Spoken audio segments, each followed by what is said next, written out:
South India shopping mall kilo sale అభిమానుల కోరికపై శ్రావణంలో కూడా ఆషాఢం ధరలకి. Hi hello నమస్తే, welcome back to iDream media. ఈరోజు స్టాక్ మార్కెట్ అప్డేట్స్ ఏంటో ఒకసారి చూసేద్దాం. వీటిపై మనతో మాట్లాడడానికి ఉన్నారు సర్టిఫైడ్ ఫైనాన్షియల్ ప్లానర్ మాధవరెడ్డి గారు. మనతో మాట్లాడదాం. Hi ma'am. హలో అండి. ఒకసారి మార్కెట్స్ చూద్దాం మ్యామ్. అయితే నిఫ్టీ 50 వచ్చేసి -200 పాయింట్స్తో 24,565, సెన్సెక్స్ -585 పాయింట్స్తో 80,599, బ్యాంక్ నిఫ్టీ -344 పాయింట్స్తో 55,617 ఇట్లా ఉన్నాయన్నమాట. సో కంప్లీట్ రెడ్గా ఉంది. కంప్లీట్లీ అండి. అంటే this is continuously fifth week అండి. Fifth week continuously markets have declined.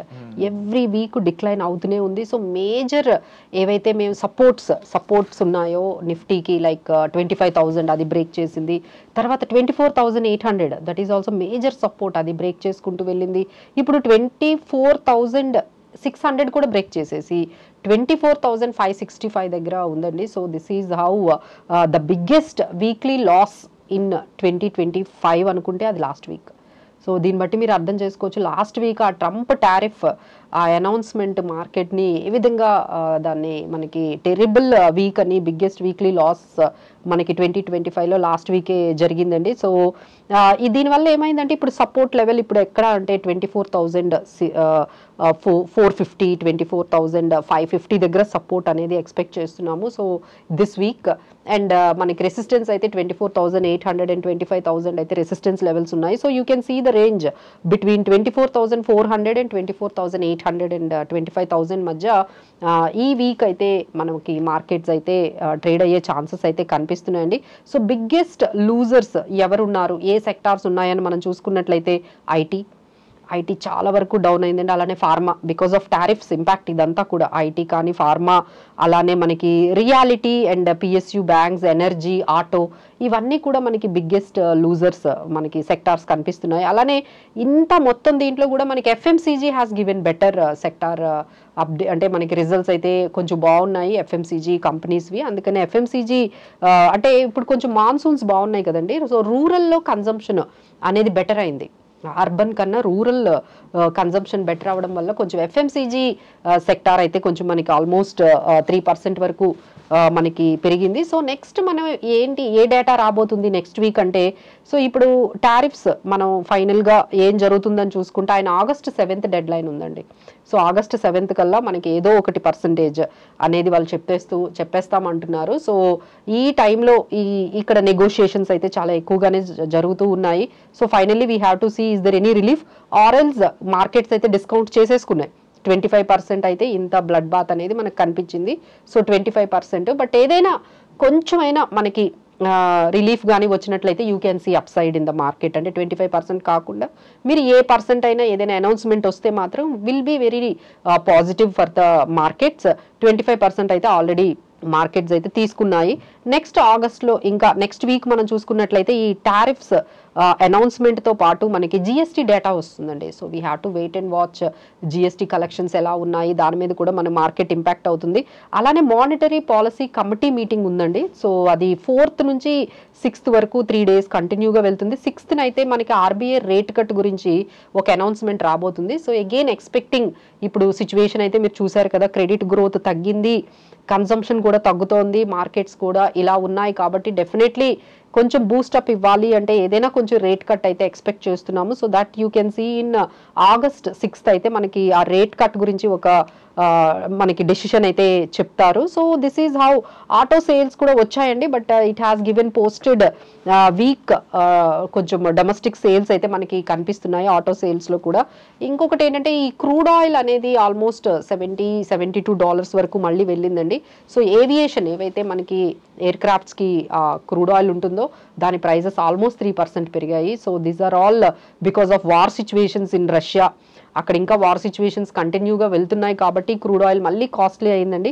Below $70 is very good for India. ఎప్పుడైతే $70 పైన మనకి ట్రేడ్ అవుతుందో it is not good for aviation కానీ లేకపోతే ఎకానమిక్ కానీ అది కొంచెం బర్డన్ గా మనకి కనిపిస్తూ ఉన్నది. So these are all updates for the next week. అలానే కొన్ని మంచి రిజల్ట్స్ కూడా పెద్ద పెద్ద కంపెనీస్ రిజల్ట్స్ కూడా మనకి అనౌన్స్మెంట్స్ నెక్స్ట్ వీక్ ఉన్నాయి. సో కార్పొరేట్ రిజల్ట్స్ కూడా మార్కెట్ ని చాలా వరకు ఇంపాక్ట్ చేస్తుందండి. అంటే టారిఫ్స్ తో పాటు కార్పొరేట్ రెండు ఒకేసారి మనకి నెగిటివ్ గా న్యూస్ వచ్చింది. ఒకవైపు ఏమో కార్పొరేట్ రిజల్ట్స్ కూడా బాగా కొంచెం వీక్ గా మనకి వచ్చేయండి. Kotak Mahindra bank has posted week results. అలానే మనకి ఐటీ కంపెనీస్ కొన్ని వీక్ రిజల్ట్స్ పోస్ట్ చేశాయి. ఆటో సేల్స్ కొంచెం వీక్ గా ఉన్నాయి. సో ఇలా డొమెస్టిక్ గా అండ్ గ్లోబల్ గా కూడా మనము ఒక నెగిటివ్ న్యూస్ లో మనము వెళ్తూ ఉన్నాము. So next week also we are expecting huge volatility in the market. But మీకు ఏమైనా బై చేసుకోవాలి అనుకుంటే కొన్ని సిమెంట్ స్టాక్స్ అండ్ కొన్ని షుగర్ స్టాక్స్ తీసుకోవచ్చు. ఎఫ్ఎంసీజీ స్టాక్స్ లో మీరు వెళ్ళొచ్చు. లేదు అంటే Suzlon is looking very good అండి. ఎందుకంటే government is like developing clean energy, green and clean energy అనే వాటి అంటే సోలార్ చాలా వరకు గవర్నమెంట్ అనేది దాన్ని అప్గ్రేడ్ చేస్తుంది. కాబట్టి మీకు Suzlon energy is looking good. అలానే డిఫెన్స్ లో బిఈఎల్ ఇలా చాలా సెలెక్టివ్ గా ఉండాలండి. Need to be very careful. మీరు ఏదైనా బై చేస్తున్నా ఏం చేస్తున్నా మార్కెట్ లో ఏంటంటే డిప్ ఆన్ బై అనేది బాగా నడుస్తూ ఉంటుంది markets grow. But that is not right strategy అండి. క్వాలిటీ స్టాక్స్ ఏమైనా ఉంటే మీరు వాటిల్లో మీరు కొంచెం పడిన ప్రతి స్టాక్ ని బై చేయడానికి మీరు ట్రై చేయకండి. ఏదైనా క్వాలిటీ స్టాక్స్ మీరు ఆల్రెడీ ఒక లిస్ట్ పెట్టుకోండి. ఈ స్టాక్స్ నేను బై చేయాలి, ఇవన్నీ నా దగ్గర ఉన్న క్వాలిటీ స్టాక్స్ అని పెట్టి మీకు ఆ ఆపర్చునిటీ రాగానే బై చేస్తే you can create wealth in next 3-4 years లో మీకు మంచి వెల్త్ అనేది క్రియేట్ అవుతుంది. So take it as an opportunity like this or else keep quiet and stay away from some time till we get some clarity. Trump tariffs గురించి ఒక clarity, అలానే ఈ corporate results నుంచి కూడా కొంచెం బెటర్ రిజల్ట్స్ వచ్చేంత వరకు కూడా కొంచెం జాగ్రత్తగానే మార్కెట్స్తో ఉండాలి. ముఖ్యంగా ఇలాంటి టైంలో ఇన్వెస్ట్మెంట్స్ అనేవి ఏదో తప్పు అన్నట్టు అనుకుంటున్నారు చాలా మంది. దాని గురించి నెక్స్ట్ ఒక స్పెసిఫిక్ ఎపిసోడ్ చేస్తున్నాము. బట్ స్టిల్ ఒక క్లారిటీ, ఒక చిన్న స్టేట్మెంట్ మన ఆడియన్స్ కి. ట్రూ దీన్ని ఎలా విధంగా చూడమంటారు? ఆపర్చునిటీ చూడొచ్చా? ఎస్ అండి. ఎందుకంటే ఎస్ఐపి అండి, ఎస్పెషల్లీ ఎవరైతే ఎస్ఐపిస్ చేస్తూ ఉన్నారో వాళ్ళు ఈ మార్కెట్లో కొంచెం నెగిటివ్గా ఉండి ఇప్పుడే ఎందుకు స్టార్ట్ చేయడం అంటే people wanted to time the market ని కొంచెం టైమింగ్ చేద్దాం అనుకుంటే ఇంకా పడిపోతుందంట, అప్పుడు ఇన్వెస్ట్ చేద్దాం అనుకుంటే బట్ మా అంటే ఎక్స్పీరియన్స్ ఏం చెప్తుందంటే will get never an opportunity అండి. ఎందుకంటే ఎవరు బాటమ్ ని క్యాచ్ చేయలేరు. So we have to start at one point దగ్గర అయితే మనం స్టడీగా రెగ్యులర్గా ప్రతి లెవెల్ దగ్గర ఇన్వెస్ట్మెంట్ చేసుకోవాలి కానీ బట్ బాటమ్ ని క్యాచ్ చేయడానికి మాత్రం అసలు ప్రయత్నించకూడదు. అండ్ డెఫినెట్లీ మ్యామ్ చెప్పినట్టు ఈ విషయాన్ని అర్థం చేసుకుంటే మీ ఇన్వెస్ట్మెంట్ జర్నీ అనేది ఇంకొంచెం సులభంగా వెళ్తుంది. అంతేగాని అన్నెసరీగా పాజులు అయితే పెట్టుకోవద్దు. ఇది మంచి ఆపర్చునిటీ, గో ఆన్ అని చెప్పేసి మీరు తెలుసుకోవాలనుకున్నట్లయితే తప్పకుండా ఒక ప్రొఫెషనల్ మీట్ అవ్వండి. పర్సనల్ అపాయింట్మెంట్స్ ఆల్రెడీ మ్యామ్ ఆన్లో ఉంచారు కాబట్టి వచ్చే ఎపిసోడ్లో మళ్ళీ కలుద్దాం. Thank you so much.